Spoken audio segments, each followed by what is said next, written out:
बोलो श्री प्राणनाथ प्यारे की जय। बोलो श्री सतगुरु महाराज की जय। बोलो धाम के धनी की जय। बोलो सब सुंदर साथ की जय। हे प्राण प्रिय प्रीतम, आप ही हो सर्वत्र, आप ही प्रकट हो, आपकी ही वाणी है, आप ही बुलवाने वाले, आप ही समझाने वाले, आप ही सब कुछ दिखाने वाले, सब कुछ आप ही आप हो। मैं तो है ही नहीं, है सब तू ही तू। जिस मन में तू बस गया रहे ना मैं के पूर। हे धन्य जी, इस मैं के शरीर की मैं जो है उसको शांत कर दीजिए और आपकी ही मैं ही प्रकट हो जाए। धाम के धनी की जय। प्रथम लागू दो चरण को, धनिए न छुड़ाइयो छिन। लाख तली लालेड़िया, मेरे जीव के ही जीवन। इन पाँव तले पड़ी रहो, धनी नजरे खोलो बातून। पल न वालू निरखु नेत्रे, मेरे जीव के ही जीवन। चित खींच लिया इन चरणों, मोहे सब वित करी धन धन। सिफत करूं क्यों इन जुआ, मेरे जीव के ही जीवन। मेरे जीव के ही जीवन। धन धन कलयुग, धन धन मेरे प्रीतम, धन धन सब सखियां।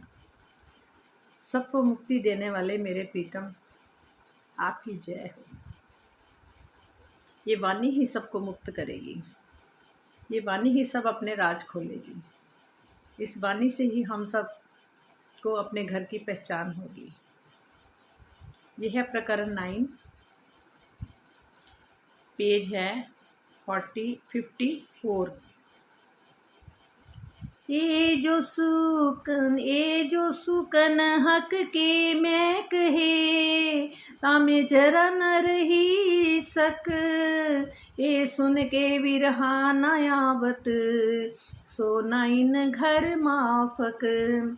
अपने प्राणेश श्री राज जी के प्रति मैंने जो कुछ बातें कही हैं, ये कौन कह रहे हैं? श्री इंद्रावती जी। उनमें नाम मात्र के लिए भी संशय नहीं है। ये सुनकर भी जिसके हृदय में विरह उत्पन्न नहीं होता, वह परम धाम के योग्य नहीं माना जा सकता। अगर इतना सुन के भी विरह नहीं आया तो कहते हैं ना, वह इसका मतलब है कि वह परम धाम के योग्य नहीं माना जा सकता। भावार्थ क्या है? उपरोक्त चुपाई हमें आत्म मंथन के लिए विवश कर रही है कि हम विरह, प्रेम एवं चित्तवनी के क्षेत्र में कहाँ खड़े हैं। मतलब अपने को देखना कि हम कहाँ खड़े हैं, कि हमारे अंदर विरह है या प्रेम है, या हम चित्तवनी के क्षेत्र में हम चित्तवनी कर रहे हैं तो कहाँ खड़े हैं, कितनी कर रहे हैं, क्या नहीं कर रहे। इससे हमें अपनी असलियत पता लग रही है। ब्रज में वेद ऋचाएं तथा प्रतिबिंब की सखियां श्री कृष्ण जी के विरह में 100 वर्ष तक तड़प तड़प कर अपना शरीर छोड़ देती है, किंतु परम धाम के ब्रह्म मुनि कहलाकर भी हमारे पास 1 घंटा चित्तवनी के लिए समय नहीं होता। जबकि हम में क्या है, किस चीज़ की? हम परम धाम के ब्रह्म मुनि कहलाकर भी हमारे पास 1 घंटा भी चित्तवनी के लिए समय नहीं होता। जो चाहिए रूहन को, सुनते भी छोहा पियो। करते याद जो हक को, तभी निकस जाए पी जीव। कहते ब्रह्म सृष्टियों को चाहिए, जो चाहिए रूहन को, ब्रह्म सृष्टियों को चाहिए कि जब उन्हें प्रीतम के वियोग की बात सुनने को मिले, सुनते बिछोहा पीहू, जब उन्हें प्रियतम के वियोग की बात सुनने को मिले और जैसे ही वे करते याद जो हक को, तभी निकस जाए जीव। जैसे ही वे अपने प्राण वल्लभ की प्रेम भरी याद में खो जाएं, उसी क्षण उनका जीव इस शरीर को परित्याग कर दे। ब्रह्म सृष्टियों को क्या चाहिए कि जब उन्हें प्रियतम के वियोग की बात सुनने को मिले तो जैसे ही वे अपने प्राण वल्लभ की प्रेम भरी याद में खो जाएं, जब प्रेम भरी याद में खो जाएं, उसी क्षण उनका जीव इस शरीर को परित्याग कर दे। और ये वाणी के हिसाब से इसका मतलब ये नहीं कि उसी टाइम वो अपना शरीर छोड़ दे, मतलब कि मोह से उनका नाता जो है वो परे, मोह से परे हट जाए। उपरोक्त चौपाई अतिशय अलंकार की भाषा में कही गया है कि विरह की पीड़ा अभिव्यक्त ऐसे ही शब्दों में की जाती है, किंतु इसका वास्तविक आशय ये है कि जब हम जुगल स्वरूप की प्रेममय चितवनी में बैठे तो कुछ ही पलों में अपने शरीर और जीव भाव से ऊपर उठ जाएं। मतलब कि मैं शरीर नहीं हूँ, मैं जो जीव भी नहीं हूँ, मैं जो कारण शरीर भी नहीं हूँ, कहते हैं ना स्थूल सूक्ष्म कारण शरीर में कुछ नहीं हो इनमें से, तो क्या है उन इससे परे हट जाए, मतलब कि अपने आत्म स्वरूप में। किंतु उसका वास्तविक आशय ये है कि जब हम जुगल स्वरूप की प्रेममय चितवनी में बैठें तो कुछ ही पलों में अपने शरीर एवं जीव भाव से ऊपर उठ जाएं तथा अपनी आत्मा में क्या करना, परात्म जो हमारा शरीर परम धाम में मूल मिलावे में विराजमान है, राज श्यामा जी जुगल स्वरूप के सामने बैठे हैं हम सब, और उस प्रेम में चितवनी में कुछ ही पलों में वो अपने शरीर के, मतलब कहा है कि प्रातम का श्रृंगार सजकर, जो प्रातम का श्रृंगार है जो इस वाणी में बताया गया है, इस वाणी में सब कुछ बताया गया है। हमारे प्रीतम का श्रृंगार क्या है, श्यामा जी का श्रृंगार क्या है, हम सखियों का श्रृंगार क्या है, और कैसे पल पल बदल जाता है, क्या क्या होता है, ये सारा कुछ वाणी के अंदर आएगा। साथियों ज़रूर सुनो, ज़रूर पढ़ो, और कहो तो सबकी PDF भी हम आप सबको भेज देंगे, सब बुक्स की PDF भेज देंगे। अगर आप पढ़ने वाले बनो, सुनने वाले बनो, और इसमें सब ग्रंथ, और किसी ग्रंथ की ज़रूरत नहीं है, सब ग्रंथों का सब वर्णन जहाँ इस ग्रंथ के अंदर सब कुछ आ जाएगा। इसको ग्रंथ भी नहीं कह सकते, ये हमारे प्रीतम के मुख से निकली हुई वाणी है, साक्षात वाणी है, चेतन वाणी है। ये सोचो कि इसमें हमारी अपने प्रीतम से वार्तालाप है, बातचीत होती है। किंतु इसका वास्तविक आशय यह है कि जब हम जुगल स्वरूप की प्रेममयी चितवनी में बैठें तो कुछ ही पलों में अपने शरीर और वो जीव भाव से ऊपर उठ जाए तथा अपनी आत्मा परात्म के श्रृंगार सजकर मूल मिलावे में पहुंच जाए। यदि शरीर का परित्याग करना ही प्रेम है तो प्रेम का सुख कौन लेगा, प्रेम का सुख कौन लेगा, आगे की जागनी कार्य कौन करेगा। तो इसका सुख भी तो लेना ना। अभी जो सुख हमें वहाँ नहीं मिला था, जो वो आज इस संसार में आके हमें वो सुख मिल रहा है जिसका हमने अनुभव नहीं किया था।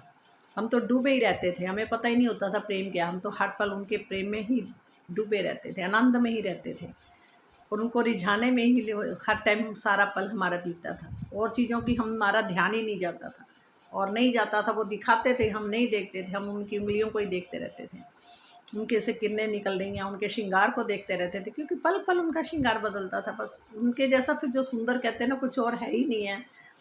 तो सोचो, तो अब क्या है, वहाँ के जो सुख है वो अभी हमें इस यहाँ आके हमें उनका अनुभव हो रहा है। और शरीर के जीव भाव से अच्छा प्रातम का श्रृंगार सजकर मूल मिलावे में पहुँच जाए। यदि शरीर का परित्याग करना है तो प्रेम है तो प्रेम का सुख कौन लेगा। अगर प्रेम है तो उसका सुख भी तो हमें अब यहाँ आके मिल रहा। अब ये सुख नहीं तो और क्या है, उनके श्रृंगार का, उनके मतलब कि उनकी हर एक अदा का जो हमें यहाँ पर वर्णन मिल रहा है वाणी के द्वारा, उसके साथ सोचो कि हमें कितना सुख दे रहे हैं वो, आत्म सुख हमें जहाँ मिल रहा है। तो प्रेम का सुख कौन लेगा। फिर कहते हैं अगर हम शरीर ही छोड़ देंगे तो उसका सुख कौन लेगा, और आगे की जागनी का कार्य कौन करेगा। जब एक दूसरे से हम सब सखियों ने क्या बोला था कि अरे तू भूल गई तो मुझे याद दिला दी, तू भूल गई तो मुझे याद दिला दी, यहाँ आके हम सब भूल गए। तो अब हमारी ये जागनी का टाइम है, हम सब एक दूसरे को जगाने के लिए हैं। ये अगर ये इसका भी ये पढ़ रहे हैं, कर रहे हैं, इससे भी है कि कितने लोग शायद पढ़े, शायद कितने लोगों के अंदर ये वाणी जाए ताकि वो भी जाग जाएं, वो भी अपने प्रीतम से प्रेम करें, वो भी उनका दर्शन करें। इसलिए ये इसका मतलब ही यही है। और जबकि हमें कुछ आता नहीं है। जो राज्य ही पानी के द्वारा हमें समझा रहे हैं, राज्य हमें बानी पढ़वा रहे हैं, सब कुछ करने वाले वो राज्य हैं, हमारे प्रीतम ही हैं। तो उनके जैसा कोई नहीं दुनिया में, और उनके जैसा कोई सुंदर भी नहीं है। अनन्य भक्ति कर लो तब भी नहीं वो मिलेंगे, वो सिर्फ अपने एक प्रेम से ही उसको पालो। फिर कहते आगे का जागने का कार्य कौन करेगा, हम एक दूसरे को कैसे जगाएंगे, सारी रूहें तो सोई रह जाएंगी। इसी तरह से एक से जैसे मुझे पता लगा, फिर आगे और किसी को पता लगेगा, पता नहीं कितने आत्माएं जाग जाएंगी, कितनी रूहें जाग जाएंगी इस वाणी के द्वारा। हो सकता है एक भी, अगर इनमें से एक भी जाग जाए तो ये भी बहुत बड़ी है। हमारे प्रीतम कितने खुश होंगे। वस्तुतः जो शरीर और संसार के मोह से रहित हो जाता है उसे मरा हुए ही समझना चाहिए। मतलब कि जो रहते हुए भी, शरीर के अंदर रहते हुए भी शरीर और संसार से मोह से रहित हो जाता है, उसको लगता ही मेरे प्रीतम ही हैं, वही चल रहे हैं, वही खा रहे हैं, वही पहन रहे हैं, वही सब है, वो मुझे इतना आनंद दे रहे हैं। तो उसे अपनी उस मस्ती में अंदर से रहता है कि उसको शरीर की भी फिक्र नहीं रहती, फिर उसको संसार की भी फिक्र नहीं रहती, काम सारे करी जाएगा पर अपने उसके अंदर ही। और इस संबंध में तारतम वाणी का ये कथन देखने जो गया है कि एक हक बिना कछु ना रखे, एक हक के बिना कछु ना रखे, दूनी करी मुर्दार, अरस किया दिल मोमिन, पहुँचे नूर के पार, पहुँचे नूर के पार। ये अगली 28वीं इसी संदर्भ में छुपाई आएगी। मतलब क्या, एक हक के बिना कुछ ना रखे, दूनी करी मुर्दार, द्वैत को परे कर दिया, अद्वैत में आ गए। अरस किया दिल मोमिन, अपने मोमिनों ने अपने दिल के अंदर दिल को ही अरस बना लिया, परम धाम बना लिया। पहुँचे नूर के पार, वो अंदर से कहाँ पहुँच गए, नूर के भी पार पहुँच गए। प्रकरण 10। नफा ईमान का अब है, पीछे दुनिया मिल सी सब, तोबा दरवाजे बंद होए सी, कहाँ कर सी ईमान तब। नफा ईमान का अब है, पीछे दुनिया मिल सी सब। प्रीतम अक्षरातीत पर विश्वास करने का लाभ अभी 5वें और 6ठे दिन की लीला में ही है। बाद में जोग माया में होने वाली 7वें दिन की लीला में फिर कहाँ इसका अनुभव होगा हमें, 7वें दिन की, जब जोग माया में सारा ब्रह्मांड अखंड हो जाएगा, वहां पर फिर सब एक के ऊपर ईमान रखेंगे, सबका मालिक एक है, फिर उस पे ईमान रखेंगे और सारे देवी देवता का नहीं। और वो देवी देवता भी सारे उन्हीं की ही परिक्रमा करेंगे, उन्हीं को ही मानेंगे, उन्हीं की ही पूजा करेंगे, उनका ही आनंद लेंगे। फिर सारे देवी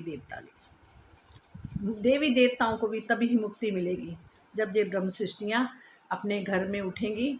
उसी टाइम ही, उसी पल ही ये संसार एकदम से,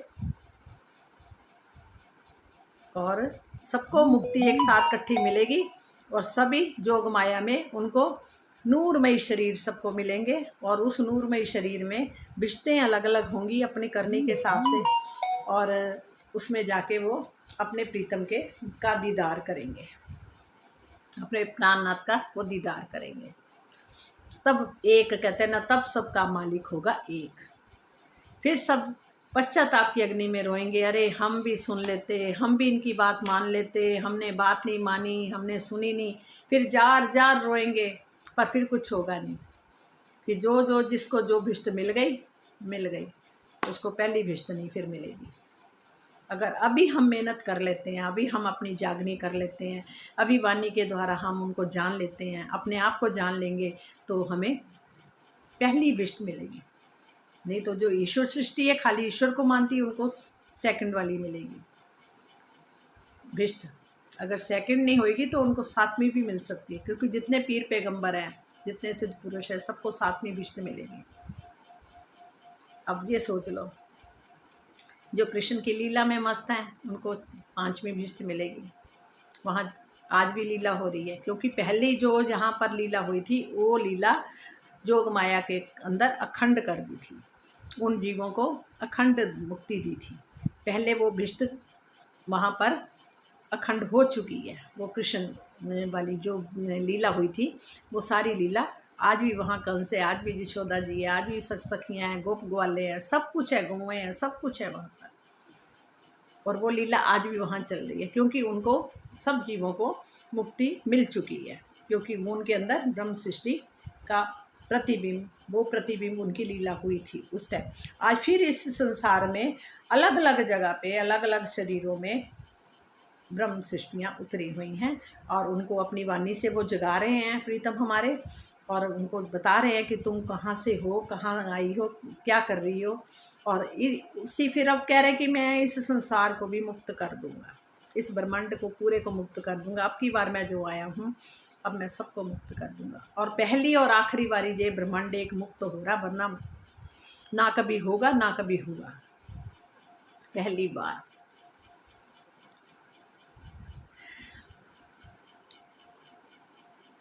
कहते कि फिर नहीं तो वो प्रायश्चित का अवसर नहीं मिलेगा। इस स्थिति में पर ब्रह्म पर विश्वास करने का क्या फल मिलेगा। जागनी लीला में अपनी अज्ञानता को हटाकर पर ब्रह्म के चरणों में समर्पित होना, जागनी लीला में अपनी अज्ञानता को हटाकर, जो हमारे अंदर अज्ञानता भरी हुई है उसको हटाकर पर ब्रह्म के चरणों में समर्पित होना पश्चाताप है। किंतु जोग माया में न्याय की लीला में जब न्याय होना है, न्यायाधीश तो खुद ही होंगे वो, जोग माया में न्याय की लीला में पश्चाताप की अग्नि में जलना होगा, जिसे दोजक की अग्नि में जलना कहा गया है। जोग माया में दोजक की अग्नि में जलने वाले, जो दोजक में की अग्नि में जलने वाले जोग माया के अंदर जब वो जलेंगे दोजक की अग्नि में, मतलब पश्चाताप की अग्नि में जलेंगे, तब 8वीं भिष्ट को प्राप्त करेंगे। फिर भी वो 8वीं 7वीं भिष्टों में ही प्राप्त करेंगे। किंतु जागनी लीला में अपने भूलों को सुधार कर पर ब्रह्म पर विश्वास लाने वाले, जो पर ब्रह्म पर विश्वास लाएंगे जीव, तो उनको 7वीं भिष्ट को प्राप्त होंगे, जो भी विश्वास करेंगे। किंतु यदि वह जीव ब्रह्म सृष्टियों की तरह अंगना भाव लेकर प्रेम में चितवनी का मार्ग अपनाते हैं, मतलब ब्रह्म सृष्टियों की तरह ही वो भी अंगना भाव से अपनी प्रेम में चितवनी का मार्ग अपनाते हैं और अपने हृदय में राज्य की छवि बसा लेते हैं, अगर वो अपने प्रीतम की छवि बसा लेंगे तो इन्हें सत्य स्वरूप की पहली भिष्ट पाने का अधिकार प्राप्त हो सकता है। इस संबंध में स्वयं धामधनी कहते हैं, क्या कहते हैं, जो किन जीवे संग किया ताकु करुणा मेलो भंग, सोरंगे भेलू वासना वासना सत्य को यंग। ये कलश हिंदुस्तानी की 23वीं प्रकरण की 64 चुपाई है। उपरोक्त कथन को पढ़कर हमें ये दृढ़ संकल्प लेना चाहिए कि संपूर्ण विश्व जो कि ने जीवे संग किया ताको करुणा मेलो भंग, सोरंगे भेलू वासना वासना सत्य को अंग। जो दृढ़ संकल्प लेना होगा, संपूर्ण विश्व में तारतम वाणी एवं चितवनी का प्रचार करना हमारे जीवन का प्राथमिकता होनी चाहिए। हमारे जीवन की प्राथमिकता क्या है कि दृढ़ संकल्प लेना और संपूर्ण विश्व में तारतम वाणी का प्रचार करना एवं चितवनी का प्रचार करना हमारे जीवन का सबसे पहला जे प्राथमिकता होनी चाहिए।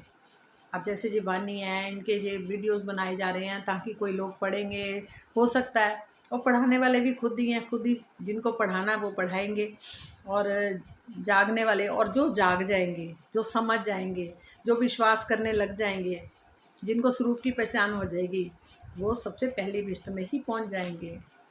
मतलब अपने जैसा ही सबको बना देंगे, जैसे खुद है वैसा ही सब कुछ उनको दे देंगे, बना देंगे। ये इससे बड़ी बात और क्या होगी, ये बताओ। और उनको ही सारी दुनिया मानेगी। इत ही बैठे देखें रूहे, कोई आया नहीं गया, तुम जानो घर दूर है, शहरग से नजीक कहया। क्या कह रहे हैं, इत ही बैठे देखे रूहें, कोई आया नहीं गया, परम धाम में बैठे बैठे ही ब्रह्म सृष्टियाँ माया का खेल देख रही हैं। वहाँ बैठी परम धाम में है, वहाँ बैठी बैठी ही सब ब्रह्म सृष्टियाँ क्या करी, यहाँ का खेल देख रही हैं और समझ रही हैं। कहते ना आया ना कोई गया, तुम जानो घर दूर है सेहरक से नजीक कहिया। मतलब कि तुम सोच रहे हो कि ये बड़ा घर बहुत दूर है, कितने पहले ये 7 लोग, ये पृथ्वी के 14 लोग हैं, पहले 6 लोग नीचे, 7 लोग नीचे हैं, फिर उसके ऊपर पृथ्वी के ऊपर 6 लोग ऊपर हैं, फिर कैसे आगे मतलब कि ब्रह्मा विष्णु महेश का निवास स्थान है, फिर कैसे 8 शून्य आते हैं, फिर कैसे गायत्री है, मतलब कि ये आदि नारायण है, फिर गायत्री जी, ऐसे करके सारे। फिर उसके बाद फिर निराकार, निराकार के पार जोग माया आ जाती है, जोग माया के अंदर फिर सारे उनके जैसे आदि नारायण और ऐसे सारे ही हैं पूरे, उनका मन चित्त, जैसे कहते हैं ना केवल ब्रह्म, सत ब्रह्म, केवल ब्रह्म, सबलिक ब्रह्म, अव्याकृत ब्रह्म। तो ऐसे सारे वो लोग वहाँ पर हैं उस जोग माया के अंदर। इस ब्रह्म, इस सृष्टि को, जी सृष्टि को वहाँ अखंड कर देंगे, अखंड मुक्ति मिल जाएगी जोग माया के अंदर। वहाँ विष्टे बटेंगी 8 विष्टे। अब सोचो हमने कौन सी विष्टे में जाना। अगर एक, अब तो वो खंड हो जाएंगे, फिर दोबारा तो उनका जन्म मरण होना ही नहीं, फिर वो पिछली विष्टों में चले जाएंगे। सोचो यही हमें एक मौका मिला, हम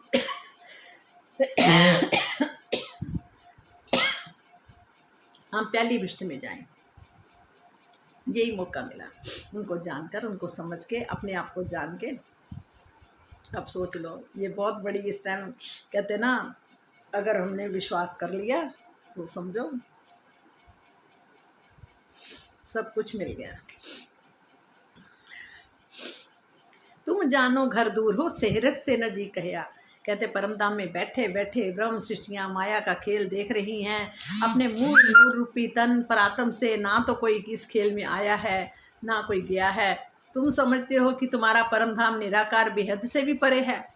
और हमें तो यहाँ से यही पता लगता है ना, हमारा जो घर है वो परम धाम और निराकार से भी बेहद से भी परे है, किंतु वह तो तुम्हारी प्राण नली से भी निकट है, क्योंकि हम बैठे तो वही हैं, हम आमने सामने बैठे हैं, अरस परस बैठे हैं। और अरस परस में क्या हो रहा है, हम एक दूसरे को देख रहे हैं। वो हमारी नज़रों को इधर पलट दिया, हम इस संसार में देखने लग गए। और ये जो जीव है हमारे जैसे, और इनके ऊपर आके वो रूहें बैठ गई, नज़रें बैठ गई, और उनको लगा, नज़रों को ये लग रहा है कि हमारे उनको क्या लग रहा है, परमधाम में जो बैठी ब्रह्म सृष्टियाँ की ये जीव ही हम हैं। तो अब उन्होंने इस संसार में अपना ज्ञान लाकर, कहते ना वैसे क्या होता है कि एक अंश भी जो है ना, एक कण भी जो है ना, वो भी पूर्ण है, पूर्ण परमात्मा है। जैसे आता नहीं पूर्ण मिदाय पूर्ण मिदम पूर्णात पूर्णस्य पूर्णमुदच्यते, ऐसे आता जो भी है। तो मतलब कि हर एक कण भी जो है वो पूर्ण है। तो यहाँ पर एक नज़र भी है तो वो भी पूर्ण है, वो भी अपना स्वरूप है उसका एक। तो पर क्या है, उसके अरस परस है और प्राण नली के भी निकट है। तो वहाँ बैठे बैठे तो प्राण नली के भी निकट है ना, है ना। हाँ, बस यही चीज़ है। और जबकि हम उनसे ना, वो हमसे दूर है ना हम उनसे दूर है, पर वो हमारे साथ ही साथ हैं, हमसे अलग नहीं है, प्राण नली से भी निकट हैं। अब आया 56 पेज। इसका भावार्थ क्या है, परात्म की सुरता ही आत्मा है। परात्म की जो सुरता है, यानी नज़र है, या ध्यान है, या आत्मा जिसको बोलते हैं, परात्म की सुरता को ही क्या कहते हैं, का ही आत्मा है, जो इस संसार में पंच भौतिक तन धारण किए हुए जीव के ऊपर बैठकर मायावी खेल को देख रही है। अब यहाँ जो समझने वाली बात है, जो जीव के ऊपर बैठकर मायावी खेल को देख रही है, और सामान्य जीव के ही तन को आत्मा का तन कहकर संबोधित किया जाता है। सामान्य जीव है के ही तन को, उसी सामान्य जीव के ही तन को अब क्या कहा जा रहा है, आत्मा का तन कहकर संबोधित किया जा रहा है कि ये आत्मा का तन है। किंतु वास्तविकता ये है कि आत्मा का तन तो परात्म का प्रतिबिंब रूप है। जो परात्म का प्रतिबिंब रूप, आत्मा कौन है, परमात्मा का, पर आत्म का प्रतिबिंब है, उसका ही स्वरूप है, पर है प्रतिबिंब है। और जिसका चित्र संसार के किसी भी कैमरे से नहीं लिया जा सकता, पर उसका जो चित्र है, अगर हम सोच लें कोई उनकी फ़ोटो खींच ले आत्मा की, कोई भी संसार का कैमरा उसको खींच नहीं सकता, फ़ोटो नहीं खींच सकता, वो कैमरे से नहीं लिया जा सकता। उसे मात्र चितवनी में ही धनी की कृपा से अनुभव किया जा सकता है। उसे मात्र कैसे? जब चितवनी में ही हम धनी की कृपा से, वो भी धनी जी की कृपा से, हमारे प्रीतम की कृपा से ही हम उसको देख सकते हैं, वरना नहीं देख सकते। जब कैमरे से नहीं कोई आएगा आत्मा का स्वरूप, तो क्या होगा? उसे मात्र चितवनी में ही धनी की कृपा से अनुभव किया जा सकता है। और परात्म का तन मूल मिलावे में धनी के सन्मुख बैठा है। जो परात्म का तन है, परात्म का तन मूल मिलावे में, जो वहाँ का परम धाम के अंदर मूल मिलावा है, एक गोल चबूतरा है जिसके आसपास 64 थंब है, हीरे मनिया मोतियों के, सबके लसनिया सबके। तो उनके अंदर, वहाँ उनके थंब लगे हैं, उनके अंदर बैठे हैं, सिंहासन लगा हुआ है, गलीचा बिछा हुआ है, और आसपास सखियाँ, तकिए लगे हुए हैं। वहाँ पर सब सखियाँ एक दूसरे के साथ ऐसे जुड़ के बैठी हैं, अंग से अंग में ला के, एक उंगली भी अंदर नहीं घुस सकती, इतना कि अरे जुड़ के बैठी हैं कि अरे भाई पता नहीं कौन सा खेल दिखा रहे हैं हमारे प्रीतम, कहीं ऐसा ना हो कि हम उनके पीछे तो पड़ गए, हमें वो खेल दिखाओ, कैसा खेल है, हैं? तो पर कहीं हम कोई ऐसी चीज़ तो नहीं कि हम दूसरे से बिछुड़ तो नहीं जाएंगी, और बिछुड़ ना जाएंगी के चक्कर में उन्होंने दूसरे के नार के दाने की तरह चिपक के बैठी हुई हैं। जैसे नार के दाने में दाने तो अलग अलग होते हैं पर चिपके हुए होते हैं, इसी तरह से सब सखियाँ एक दूसरे के साथ ऐसे चिपक के बैठी हुई हैं। तो क्या हो रहा है कि अब हमें डर लग रहा था कि हम कहीं ऐसा ना हो कि हमें पता नहीं कैसा खेल दिखा रहे हैं, कहीं हम अरे कहीं भूल ना जाएं, कहीं दूर दूर ना हो जाएं, अरे तू मुझे याद दिला दी, अरे मैं भूल गई तू याद दिलाई हो, ऐसे कह रहे हैं एक दूसरे को। तो मतलब कहते हैं परात्म का तन मूल मिलावे में धनी के सन्मुख बैठा है, उसका परम धाम से बाहर कहीं भी आना जाना असंभव है। वहाँ की कोई चीज़ भी ना इधर आ सकती है, ना वहाँ कोई जा सकती है। वहाँ का इतना नूर है, इतना तेजोमय प्रकाश है कि मतलब कि एक कण भी वहाँ से इधर नहीं आ सकता, ना जहाँ से जा सकता है। जो कण अगर आ भी जाए तो सारा ब्रह्मांड ही विस्फोट हो जाएगा, इतना एक कण के अंदर इतना तेज है। परात्म का तन मूल मिलावे में धनी के सन्मुख बैठा है, उसका परम धाम से बाहर कहीं भी आना जाना असंभव है। जिस प्रकार परात्म के हृदय में जुगल स्वरूप सहित संपूर्ण परम धाम विद्यमान है, उसी प्रकार आत्मा के भी धाम हृदय में संपूर्ण परम धाम सहित जुगल स्वरूप की छवि विराजमान होती है। मतलब आत्मा के भी हृदय में संपूर्ण परम धाम की छवि विराजमान है, जिसे चितवनी के द्वारा शरीर और संसार से परे होकर आत्म दृष्टि से देखा जा सकता है। उसे कैसे देख सकते हैं? इस शरीर से परे होकर आत्म दृष्टि से ही देखा जा सकता है। इस शरीर से भी और संसार से भी परे होकर आत्म दृष्टि से। इस चौपाई को पढ़कर हमें बाहर भटकने की अपेक्षा क्या करना चाहिए? इससे क्या पता लगता कि हमें बाहर नहीं भटकना, कहीं इधर उधर घूमने फिरने से भी कुछ नहीं मिलना क्या है? आत्मा के धाम हृदय में अपने प्राणेश्वर को देखने का दृढ़ संकल्प हमें करना चाहिए। हमें ऐसे ही दर्शन होगा, आत्म अंतर्दृष्टि से ही दर्शन होगा। बाहर भटकने करने से, इधर उधर घूमने से हमें कुछ नहीं मिलेगा। नहीं कायम 14 तबक में सुइत दिखाई दिया, सेहरग से नजीक अरस बका में लिया, अरस बका में लिया। नहीं कायम 14 तबक से में सोइत दिखाई दिया। 14 लोकों के इस ब्रह्मांड में कहीं भी परम धाम नहीं है। जो लोग कोई विष्णु लोक को ही परम धाम कहते हैं, तो कहते हैं कि 14 लोकों के इस ब्रह्मांड में कहीं भी परम धाम नहीं है, किंतु उस परम धाम को आत्मा के धाम हृदय में ही प्राण की शाहरग नली से भी निकट दिखा दिया। और उसको क्या किया? उस परम धाम को आत्मा के धाम हृदय में ही प्राण की शहरग नली से भी निकट उसको दिखा दिया। कहते न वो सब कुछ कर सकते हैं। जिसके परिणाम स्वरूप मेरी आत्मा को ऐसा लगा कि मैं खंड परम धाम में ही हूँ। तो इंद्रावती जी क्या कहती हैं कि ऐसा मुझे लगा कि मैं तो कहाँ बैठी हूँ, मैं तो परम धाम में ही हूँ। कि जिसके परिणाम स्वरूप मेरी जुगल स्वरूप परम धाम की शोभा का ध्यान करते समय परम धाम का लक्ष्य लेकर स्वयं को आत्मा के धाम हृदय में केंद्रित करना चाहिए, दोनों भौहों के बीच या मस्तक 10वें द्वार में नहीं। अब ज़्यादातर लोग क्या करते हैं, जहाँ पर जितने भी लोग हैं वो ध्यान लगाते तो इस 10वें द्वार पर ही ध्यान लगाते हैं। इससे नहीं कुछ होगा, इससे कुछ नहीं होगा।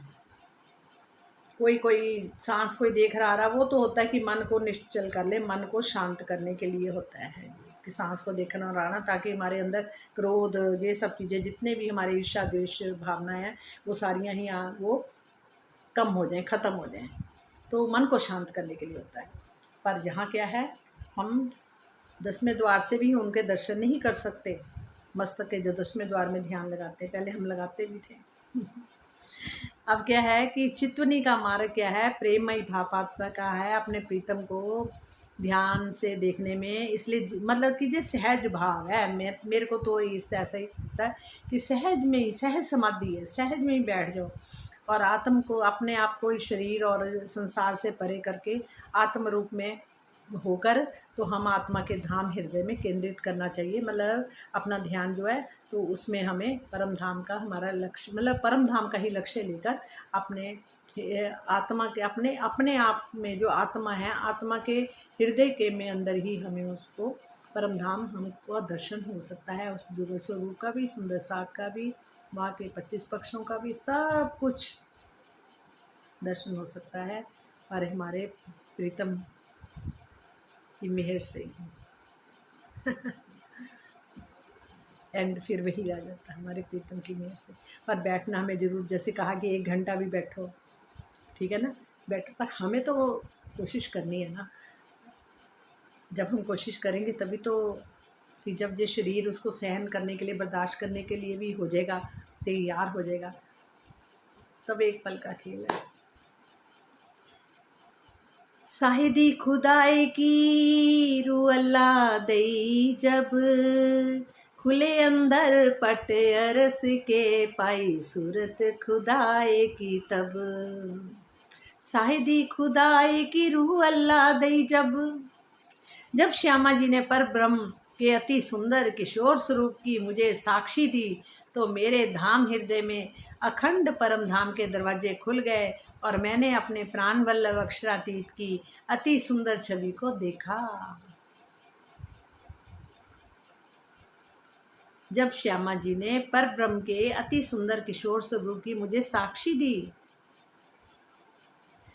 पहले जब उनको देवचंद्र जी, जब मेहराज ठाकुर जी उसमें अपने दोनों भाइयों के साथ हफ्सा जेल में थे, तो वहाँ पर वो इतना सूख के कांटा हो गए थे कि जैसे लहू भी नहीं रहा उनके अंदर। 6 महीने के अंदर उनको ये लग रहा था कि अगर परब्रह्म है तो हमें जेल क्यों हुई, अगर जेल हुई है तो अब हमें वो दर्शन क्यों नहीं दे रहे, जहाँ हमें ये इतना कष्ट क्यों मिल रहा है। तो इतना उनको हो रहा था कि जब एकदम बिछोड़े में, मतलब कि विरह में इतने वो हो गए कि बहुत कमज़ोर, ना हड्डियों मांस में जैसे कोई खून नहीं होता, इस तरह हड्डी मांस के अंदर इस तरह से हो गए।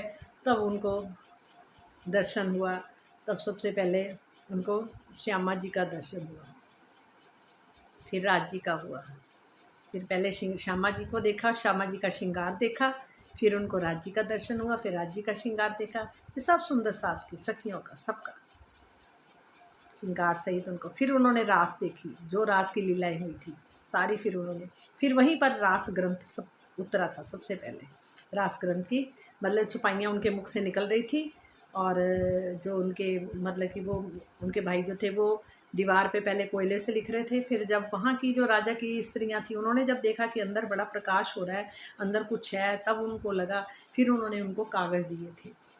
तो तब फिर वहाँ बैठ के 3 ग्रंथ उतरे थे और एक ही छुपाइयाँ भी उतरी थी, कुछ 3 छुपाइयाँ पता नहीं कितनी उतरी। और उस टाइम जब उनको दर्शन हुआ, जब कहते श्यामा जी ने पर ब्रह्म के अति सुंदर किशोर स्वरूप की मुझे साक्षी दी, तो मेरे धाम हृदय में अखंड परम धाम के दरवाजे खुल गए और मैंने अपने प्राण वल्लभ अक्षरातीत को अति सुंदर छवि को देखा। फिर उन्होंने स्वरूप को देखा। भावार्थ क्या है, ये कौन कह रहे हैं, इंद्रावती जी कह रही हैं। अच्छा, भावार्थ है हमारी आत्मा जीव के हृदय में बैठकर, हमारी आत्मा जीव के हृदय में बैठकर जीव भाव में खो गई है। अभी क्या हो रहा है, वो जीव भाव में खो गई है कि मैं ही ये जीव हूँ, खो गई है। और संसार के दुख भरे खेल को देखकर दुख का अनुभव कर रही है। और वो आत्मा क्या कर रही है, जबकि उसका तो आनंद का सागर, आनंद स्वरूप है, तो वो भी दुख को फील कर रही है, अनुभव कर रही है कि संसार के दुख भरे खेल को देखकर वो भी दुख का अनुभव कर रही है। जब प्रेममयी चितवनी में उसकी दृष्टि शरीर, संसार और जीव भाव से परे हो जाती है, तो उसकी आत्मिक दृष्टि फिर खुल जाती है और उसे अपनी आत्मा का धाम हृदय में ही जुगल स्वरूप के दर्शन हो जाते हैं। फिर आत्मा को अपने जुगल स्वरूप के दर्शन होने लगते हैं। अपल बीच और अब लो, ऐसा हुआ ना दुनी में कोई, कायम ठोर हक सूरत, इत दिखावे सोहे, इत दिखावे सोहे। सृष्टि के प्रारंभ से लेकर मध्य और आज दिन तक इस सृष्टि में श्री प्राणनाथ जी के अतिरिक्त ऐसा कोई भी नहीं हुआ है कि जो ईश्वर नश्वर जगत में बैठे बैठे अखंड परम धाम तथा अक्षरातीत के अति किशोर स्वरूप का दर्शन करा सके। ये देखो क्या कहा है कि अव्वल बीच और अब लो, ऐसा हुआ ना दूनी में कोई, कायम ठोर हक सूरत, इत दिखावे सोए। सृष्टि के प्रारंभ से लेकर अव्वल बीच अब लो, ऐसा हुआ ना दूनी में कोई, सृष्टि के प्रारंभ से लेकर मध्य और आज दिन तक सृष्टि में श्री प्राणनाथ जी के अतिरिक्त, किसके अतिरिक्त, श्री प्राणनाथ जी के अतिरिक्त, मतलब जो मीराज ठाकुर थे जिनके अंदर पांचों शक्तियां आके बैठी थी उनके अतिरिक्त जैसे अब उनको फिर इंद्रावती और महामती की उपाधि दी गई थी और उनको प्राणनाथ जी कहा गया था, ऐसे मतलब उनके सिवा, प्राणनाथ जी के सिवा ऐसा कोई भी नहीं हुआ जो इस नश्वर जगत में बैठे बैठे अखंड परम धाम अक्षरातीत के अति किशोर स्वरूप के दर्शन करा सके। उनके बगैर कोई करा ही नहीं सकता।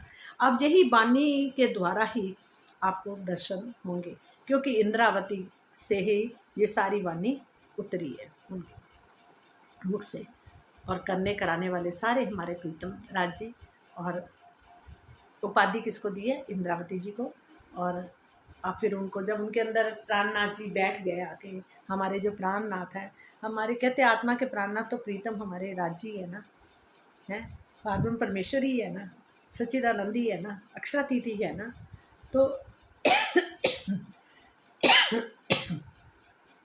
तो क्या है, उनके बगैर कोई भी दर्शन नहीं करा सकता।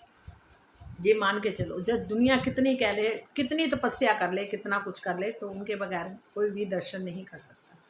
भावार्थ, जो वहाँ की रूह होगी उसी को ही दर्शन होगा, और बाकी औरों को भी हो सकता है, जीवों को भी हो सकता है, अगर वो इस पर विश्वास करे, अपना ईमान लाए तो। भावार्थ, उपरोक्त चपाई को पढ़कर मुख से ये बरबस अनायास ही निकल पड़ता है, तारीफ मोहम्मद मेहंदी की ऐसी सुनी ना कोई क्या है, कई हुए सी पर किर ब्रह्मंडो नाहे। ये सनंद की 30 प्रकरण की 43 चुपाई है। अर्थात श्री प्राणनाथ जी की महिमा के बराबर तारीफ मोहम्मद मेहंदी की ऐसी सुनी ना कोई क्यों है, क्या है कोई भी स्वरूप नहीं हुआ है, ना है और ना कभी होगा। श्री प्राणनाथ जी की महिमा के बराबर अब तक कोई भी स्वरूप नहीं हुआ है, ना है और ना कभी होगा। शेष 4 दिन की लीला, जो शेष 4 दिन की लीला है, ब्रज, रास, अरब और नौतनपुरी में निसंदेही श्री राज जी ने ही लीला की है। मतलब ब्रज के टाइम भी खुद ही थे वो, रास के टाइम भी खुद ही थे, अरब में जब मोहम्मद साहब के अंदर, मोहम्मद साहब की रूह को ये सब वहाँ का पता लगा, परम धाम का सारा जब ज्ञान हुआ, तो अरब में भी, और नौतनपुरी में जब देवचंद्र जी। तो मैं निसंदेह ही श्री राज जी ने ही लीला की। ये 4 दिन 4 लीलाओं का ही वर्णन है। 4 दिन माने गए हैं। जो कहते हैं ना कि जैसे मुसलमान लोग कहते हैं कि छठा दिन में वो ज़रूर अपनी नमाज पढ़ते हैं।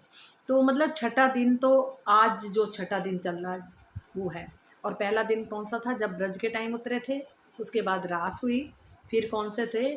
जब मोहम्मद साहब जी जो थे ना अरब के अंदर, फिर वाणी उतरी थी अरब के अंदर, अरब फिर नौतनपुरी देवचंद्र जी के।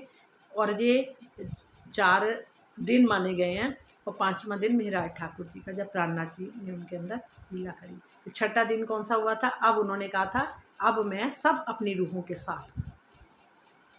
अब वो अपनी मोमिनों के साथ, अपनी रूहों के साथ हैं। ये छठा दिन। और 7वां दिन कौन सा होगा? जब ये ब्रह्मांड का प्रलय हो जाएगा, जब जहाँ की जो रूहें हैं वो अपने घर में उठ जाएंगी, तो यहाँ प्रलय होगा। और प्रलय के बाद सारे सबको जोग माया में अखंड मुक्ति मिलेगी। वो 7वां दिन होगा। उसको बोलते हैं न्याय का दिन। न्यायाधीश खुद ही पार्वण परमेश्वर होंगे और सबका न्याय होगा। फिर न्याय का मतलब ये है कि जैसी जैसी करने के हिसाब से सबको बिश्तें मिलेंगी। सब 8 बिश्तों में बट जाएंगे। जैसे जैसे किसी ने तपस्या करी, जैसे किसी को जाना। और जो हमारे प्राणनाथ जी को जो समझ बैठा, जब मान लिया, उन पर विश्वास कर लिया, पक्का कर लिया, तो वो पहली बिश्त में जाएगा। पर उसको भी अपने जैसा ही, वो उनके जैसा ही परम धाम होगा। और वहीं जुगल स्वरूप होगा, वहीं राशि अम्मा जी होंगे, वहाँ सखियाँ होंगी। जैसा परम धाम है सेम वैसा ही वो परम धाम होगा। मतलब अपने उन सब जीवों को वो अपना ही स्वरूप दे देंगे, अखंड कर देंगे सबको। फिर सब दुनिया नवखंड की आरती भी करेगी। सारे देवी देवता, शिव ब्रह्मा विष्णु महेश सब उनकी आरती उतारेंगे। ये सोचो कि हमारे लिए दिन कितना बड़ा है। इसलिए हमें पूर्ण ईमान लाना उनके ऊपर। कहते हैं वो क्या कहते हैं, रूह मैं हूँ तुम्हारा आशिक, मैं तुम भी नहीं रह सकता, सब कुछ कर सकता हूँ पर तुम्हारे बगैर नहीं रह सकता। हमारे प्रीतम हैं, हमारे पति हैं, हमारे दूल्हा हैं, वो सब कुछ कर सकते हैं।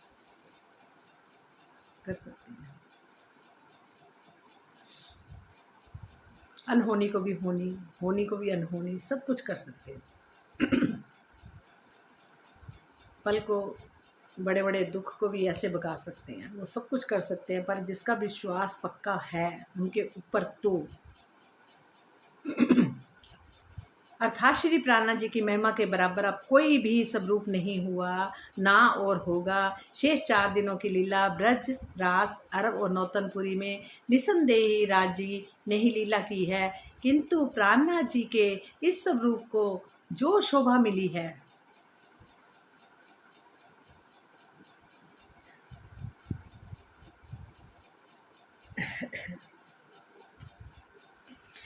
जो शोभा मिली है वह आज दिन तक किसी को मिली है और ना मिलेगी। ना किसी को मिली है, ना किसी को मिलेगी।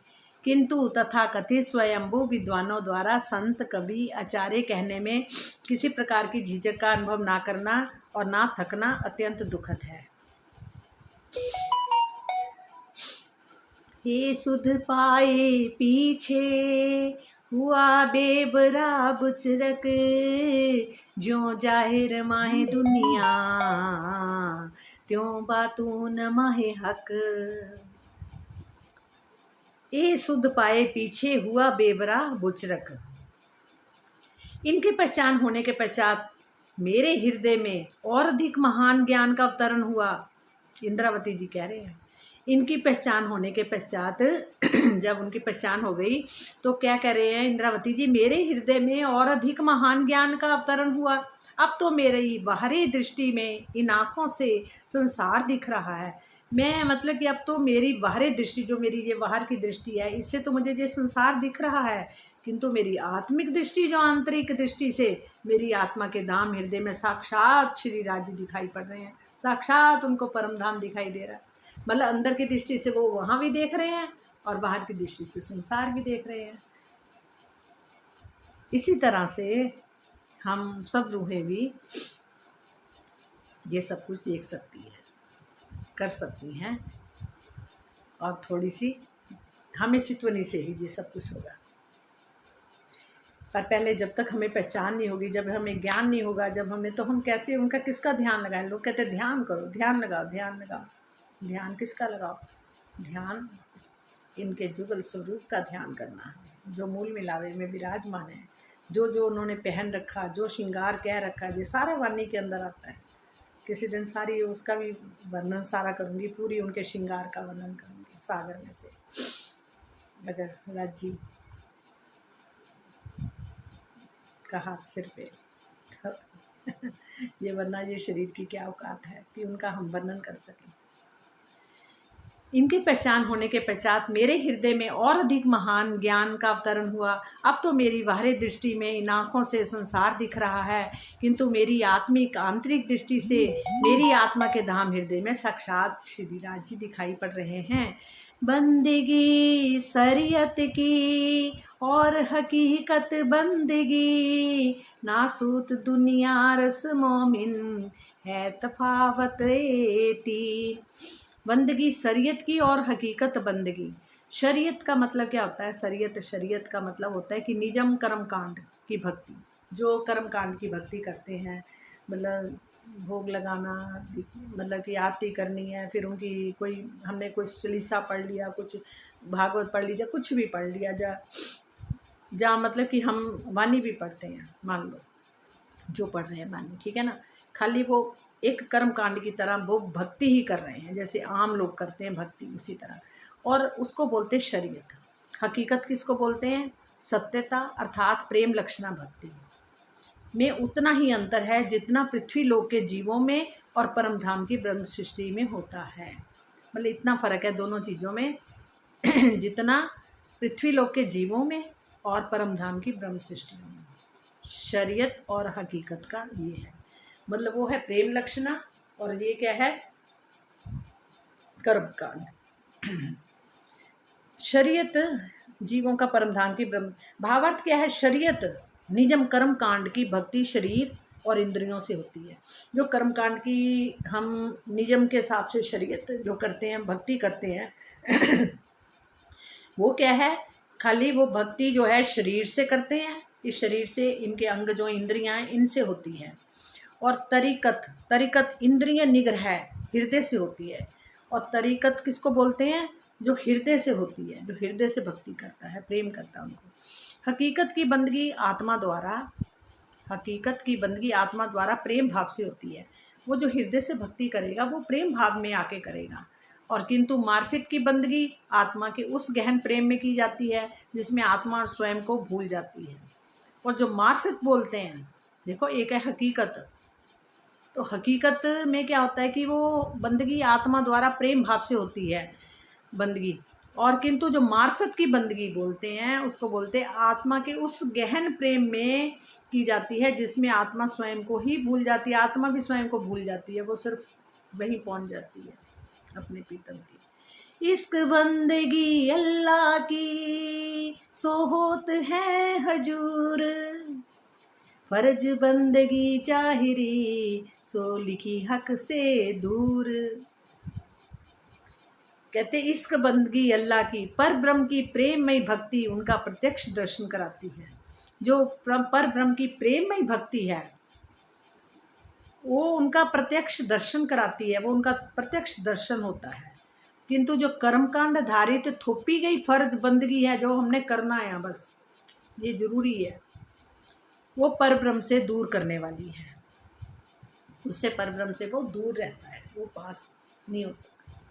भावार्थ क्या है? फर्ज का अर्थ होता है कर्तव्य। फर्ज का अर्थ क्या होता है? कर्तव्य। वह भक्ति जो केवल नियम का पालन करने के लिए औपचारिकतावश शरीर, इंद्रिय तथा मन से की जाती है उसे फर्ज बंदगी कहलाती है। तो हम सिर्फ किससे परब्रह्म का दर्शन कर सकते हैं? प्रेममयी भक्ति उनका प्रत्यक्ष दर्शन कराती है। और वो भी किसकी? पर ब्रह्म की। और देवी देवता की है तो वो उनका दर्शन होगा, पर ब्रह्म का नहीं होगा। पर ब्रह्म का दर्शन करने के लिए हमें प्रेम में हृदय से उनके साथ अंदर से जुड़ जाना, आत्मा को भी भूल जाना कि मैं आत्मा हूँ। उससे भी ऊपर उठ जाना। उस प्रेम भरी भक्ति में वो साक्षात पार्वती परमेश्वर को दर्शन करती है, उनके जुगल स्वरूप का भी, अपने 25 पक्षों का भी, सबका दर्शन होता है। प्रकरण 16। ऐसा जोत बल मोहम्मद का जबराइल जानवर, ना सूत मलकूत लापरे पहुँचे अपने घर। ये उर्दू के वर्ड्स आते हैं, अरबी भाषा के हैं ये, क्योंकि पहले सबसे पहले जो वाणी उतरी है ये मोहम्मद साहब अरब कंट्री में उतरी थी, और उन्हीं को पर मानते वो भी पार्वती परमेश्वर को है, पर फिर भी उनको पहचान नहीं है, क्योंकि जो उसमें लिखा है वो तो पढ़ते ही नहीं है। वो तो बस वही जो कर्म कांडों में शरीयत में लगे हैं कि ये करना वो करना, बस व्रत रखने, हमने ये करना हमने वो करना, बस उनको उन्होंने अपना लिया। बाकी पार्वती परमेश्वर का उनको कुछ पता नहीं है, वो भी निराकारी समझ बैठते हैं, जबकि उसमें सारा साक्षात लिखा, उसकी अमृत सूरत है, करली बाल है, सारा कुछ लिखा हुआ है, कैसे बाहर मानिक पहाड़ है, कैसे 12,000 सखियाँ हैं, रंगमल कैसा, सारा मोहम्मद साहब जी ने वर्णन किया है, पर लोगों को कुछ नहीं पता, सिर्फ वो सुन सुन के ना जो बस वो कर्म कांड में लगे हुए हैं बस, इसलिए उनको भी उस वहाँ कोई स्थान नहीं मिलना, उनको भी क्या बोला 7वीं 8वीं ही भिष्ट मिलेगी। ऐसा जोश बल मोहम्मद का जबराइल जानवर, नासूत मलकूत लापरे पहुँचे अपने घर। मोहम्मद कहते ना स अब लिखा होता है, इनका मीनिंग क्या है मुझे मालूम नहीं है, माफ़ करना याद करूँगी, ध्यान नहीं आ रहा, पहले सुनो तो है, सलालुद्दीन पता नहीं ऐसे कुछ है, मेरे को पता नहीं है। जानवर जोश रूपी पक्षी, जो जोश रूपी का जानवर, उनका का जानवर जोश रूपी पक्षी कहे जाने वाले जिब्राइल में इतनी शक्ति है उनका का जानवर जोश रूपी पक्षी है, जो कहे जाने वाले जिब्राइल में इतनी शक्ति है कि वह मोहम्मद जी को अपने साथ लेकर इस पृथ्वी लोक से, मोहम्मद जी को मतलब उसके अंदर इतनी शक्ति है कि वो मोहम्मद जी को इस पृथ्वी लोक से बैकुंठ फिर निराकार के पार कर अपने घर सत्य स्वरूप तक पहुंचा देता है, अपने सत्य स्वरूप तक, अक्षर ब्रह्म तक, मतलब जोग माया तक वो पहुंचा देते हैं। पर उसके बाद कहते हैं ना, भावार्थ क्या है, जिस प्रकार पक्षी आकाश में निर्द्वंद होकर उड़ा करता है, उसी पर जिब्राइल भी बिना किसी बाधा के काल माया से जोग माया तक सलता पूर्वक जाता है। जो जिब्राइल है वो वहाँ तक जा सकता है और जोग माया तक सलता पूर्वक चला जाता है, इसलिए उसे उपमा अलंकार के रूप में पक्षी कहा गया है। मतलब जो जा सकता है, मतलब कि उड़ सकता है, मतलब वो पक्षी ही कहा गया उनको है। पर क्या है वो निर्द्वंद मतलब कि होकर वो उड़ सकता है आकाश में, मतलब कि वो ही जिब्राइल जो थे वो उनको मोहम्मद साहब को वहाँ जोग माया के सत्य तक ले चले गए थे हैं। पर क्या है, तब प्रोक्त तीनों चौपाइयों में कथन में ऐसा आशय नहीं लेना चाहिए कि जिब्राइल रंग महल तक जा परम धाम में चला गया, वो परम धाम तक नहीं जा सकता। उन्होंने क्या बोला जिब्राइल ने कि मैं वहाँ जाता हूँ तो मेरे पंख जलते हैं, मतलब कि वहाँ का वो नूर जो है वो भी बर्दाश्त नहीं कर सकते, जिब्राइल भी वहाँ का नूर नहीं बर्दाश्त कर सकते, कह रहे मेरे पंख जलते हैं, इसलिए वो वहाँ तक नहीं जा सकते। ठीक है, जो फरिश्ता है जिब्राइल पर ब्रह्म के 7 अंग, 7 अंग उनके कौन है, अक्षर ब्रह्म, अक्षर ब्रह्म का वो फरिश्ता है, वो फरिश्ता भी वहाँ तक जा सकता है, पर उसके जोग माया के 7 लोक तक जा सकता है, सतपुरुष तक जा सकता है, पर उसके आगे वो नहीं जा सकता, मतलब परम धाम के अंदर नहीं प्रवेश कर सकता। जबकि अक्षर ब्रह्म और महालक्ष्मी का रंग महल परम धाम में ही है, उनका निवास स्थान वहाँ पर है, पर जोग माया उनका आगे, उनका सत्ता का स्वरूप है सारा, आगे सत्ता करते करते आदि नारायण से आगे अनंत अखंड ब्रह्म बने, मतलब कि ये ब्रह्मांड बने हुए हैं। उपरोक्त तीनों चौपाइयों में कथन में ऐसा आशय नहीं लेना चाहिए कि जिब्राइल रंगमहल तक या परमधाम में चला गया, और जिब्राइल पर ब्रह्म के 7 अंग अक्षर ब्रह्म का फरिश्ता है, वह स्वलीला द्वैत परम धाम में एकत्व वाहिदत में प्रवेश नहीं कर सकता। वहाँ स्वलीला अद्वैत है, वहाँ वो प्रवेश नहीं कर सकता, कालमाया में भी आ सकता और जोग माया में भी जा सकता। उसे अक्षरातीत का जोश या अक्षर ब्रह्म का आवेश भी कहते हैं। उन्हें क्या कहा जाता है? जहाँ तो अक्षरातीत का जोश भी कहते हैं, अक्षरातीत पार ब्रह्म परमेश्वर का जोश है वो, पर अक्षर ब्रह्म का आवेश भी कहते हैं। अक्षर ब्रह्म का आवेश है और जोश किनका है? अक्षरातीत का। ठीक है, क्या क्या? अक्षरातीत का जोश और अक्षर ब्रह्म का आवेश उनके अंदर है। इस संदर्भ में नवरंग स्वामी द्वारा रचित ग्रंथ में ये देखने योग्य है कि जबराइल फरिश्ता ये अक्षर का इश्क अवेश रूप ते। रोशननामा में ये लिखा गया कि जबराइल फरिश्ता ये अक्षर का इश्क अवेश रूप ते। ठीक है, ये सर्वमान्य तथ्य है कि इस जागनी लीला में श्री महामती जी का धाम हृदय ही परम धाम की भूमिका निभा रहा है। महामती जी का धाम हृदय ही परम धाम की भूमिका इस टाइम निभा रहा है। सर्वमान्य तथ्य है इस जागनी लीला में। इस जागनी लीला में महामती जी का धाम हृदय जो है, मतलब कि मिराट ठाकुर जी के अंदर जो 5 शक्तियाँ आके बैठी हैं, उनका जो मतलब कि माँ इंद्रावती जी है, तो उनके मतलब कि जो महामती जी, इंद्रावती जी, जो मतलब उनके अंदर धाम हृदय जो है, उनका धाम हृदय है, परम धाम की भूमिका वो निभा रहा है इस टाइम, जिसमें जुगल स्वरूप श्री राजश्यामा जी सहित अक्षरब्रह्म, जिब्राइल, इसराफिल सभी विद्यमान हैं। उनके अंदर सब शक्तियाँ विद्यमान हैं। तारतम बानी एवं बड़ी वृत्त में जिब्राइल के 4 मुख्य कार्य बताए गए हैं। जिब्राइल के 4 कार्य हैं, वो भी बताए गए। क्या बताया गया? ब्रह्म आत्माओं की परिक्रमा। ब्रह्म आत्माओं की परिक्रमा करना, मतलब उनको परिक्रमा का मतलब ये नहीं कि उनके आगे पीछे घूमना, ऐसे घूमना नहीं, उसका है उनको सम्मान देना, उनको इज्जत देनी। जो ब्रह्म आत्माओं की परिक्रमा करना का मतलब उनको सम्मान देता है, तो राजी उनके ऊपर भी मेहर कर देते हैं। उनकी वकीली करना, उनकी भावनाओं को पर ब्रह्म तक पहुंचाना मतलब उनकी जो भावनाएं हैं उनको कहाँ तक पहुंचाना? पर ब्रह्म तक पहुंचाना। उन्हें माया से दूर रखकर उनके हृदय को निर्मल बनाए रखना, ये किसका काम है?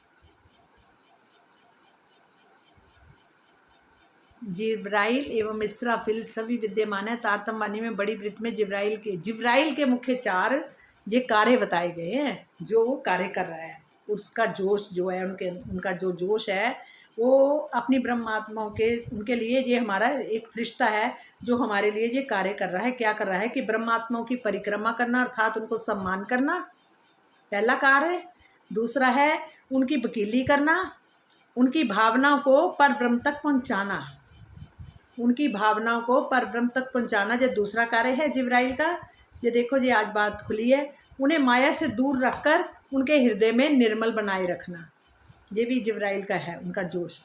तभी कई कहते हैं, हे जोश के धनी आओ, हे जोश के धनी आओ, पुकारते हम, तो वो उनका जोश आके हमें पवित्र भी करता है, हमें निर्मल भी करता है, हमारी वकीली भी करता है और हमारे को सम्मान भी दिलाता है। ये सब बातें, इसका मतलब ये सब हुई भी हैं। ये सब कौन करने वाला है? जिब्राइल फरिश्ता। आज समझ आई ये बात, देखो कितनी बड़ी बात खुली आज और उन्हें माया से दूर रखकर, क्योंकि कुछ ना कुछ माया में ऐसी बात करवा देंगे ताकि हम परे हट जाएं, किनारा कर लें।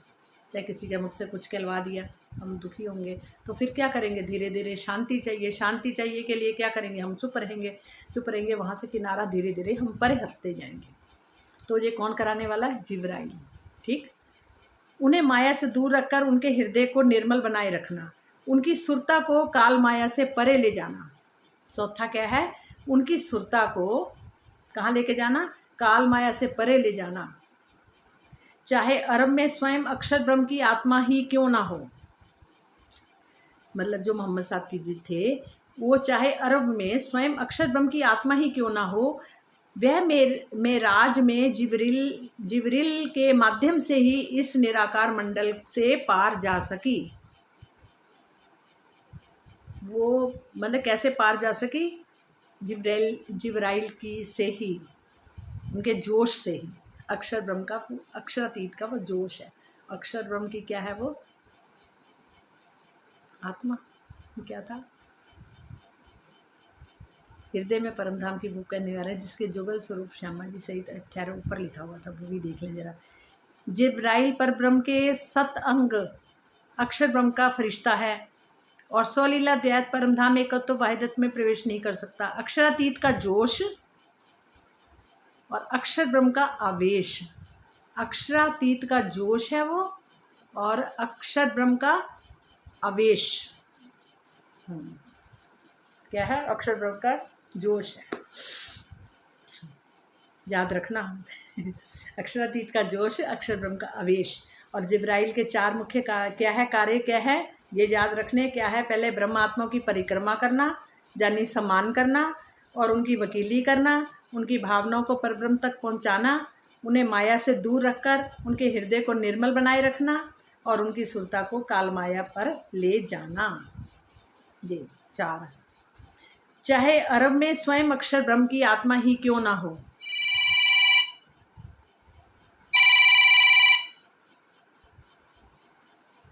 चाहे अरब में स्वयं पर अक्षर ब्रह्म की आत्मा ही क्यों ना हो, वह मेराज में जिब्राइल के माध्यम से ही इस निराकार मंडल से पार जा सकी।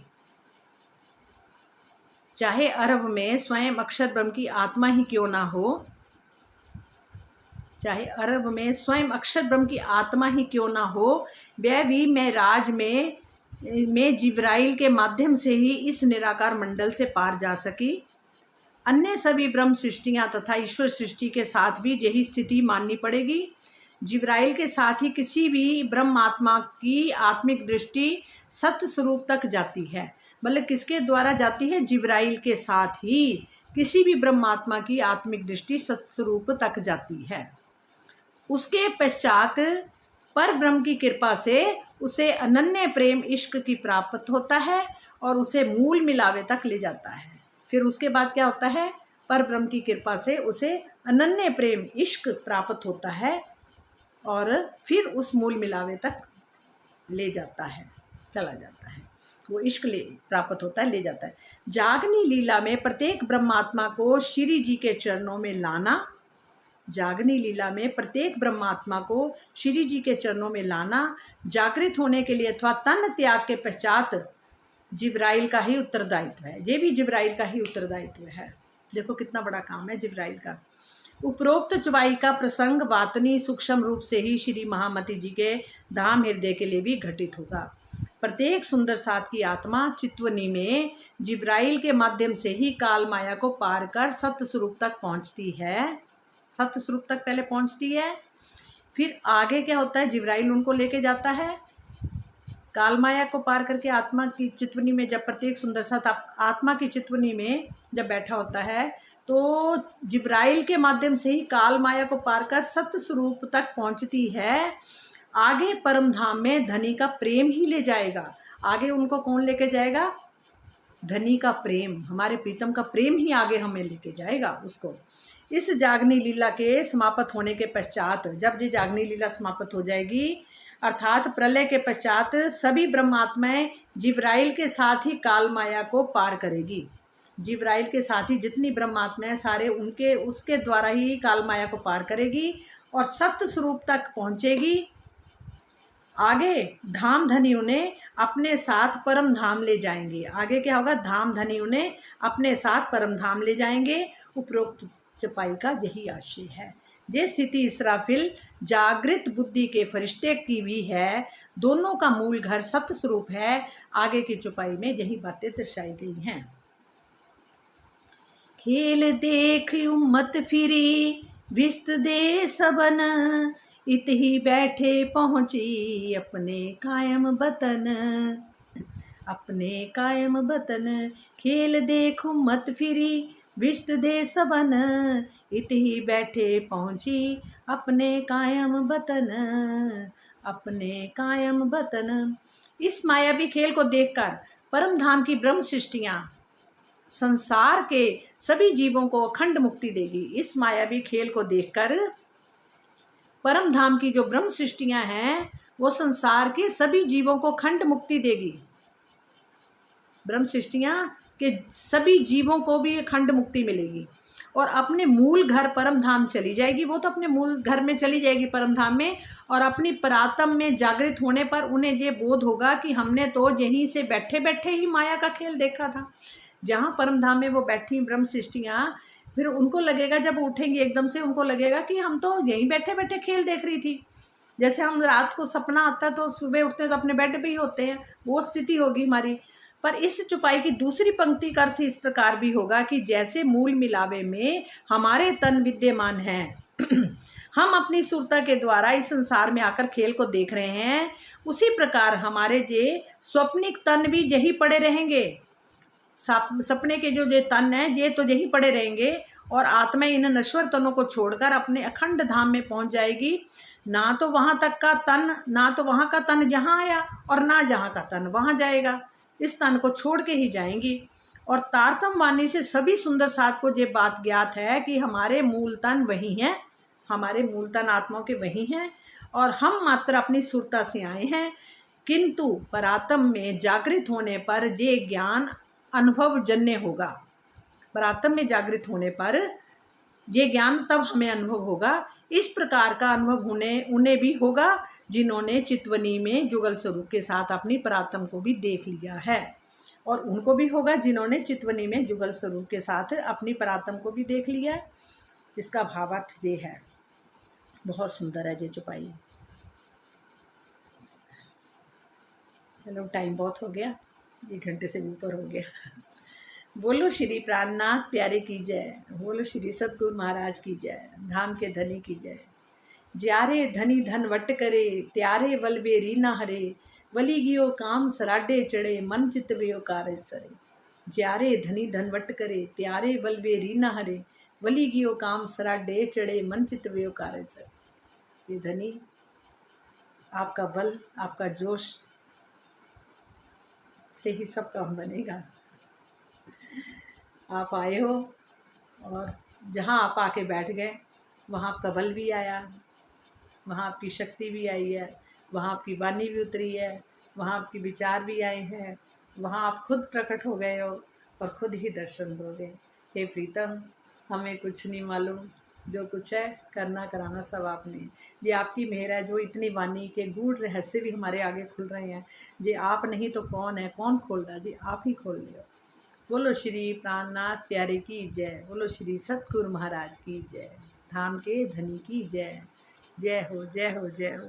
सदा आनंद मंगल में रहना, सदा आनंद मंगल में रहना, महाप्रसाद और चरणामित ये सब संग में पाइए।